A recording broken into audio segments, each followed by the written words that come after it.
Follow the suggestion in this video to get the best out of my coffees. Let us brew coffee from Indonesia together. This is Pegasing from North Sumatra. The variety is typica and the fermentation is a special natural. For more details on this coffee, please visit our webshop. To get the best out of Pegasing into your cup, we recommend this recipe. You need 330 grams of third wave water at 90 degrees Celsius in the kettle.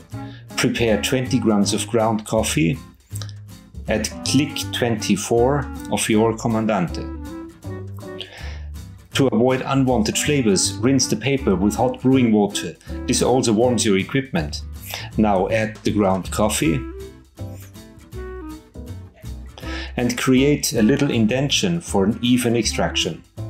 First pour 40 grams of water over 7 seconds, rather fast circular pouring for the blooming to get the CO2 out of the coffee.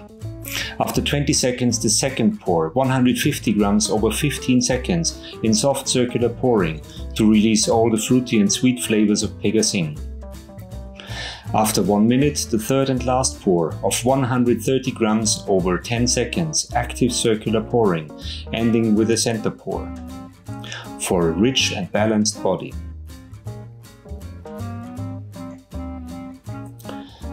Swirl at 1 minute and 30 seconds for an even extraction. The total brew time of Pegasing is 2 minutes and 43 seconds. Enjoy the flavors of papaya, mango, strawberry and guava in your cup.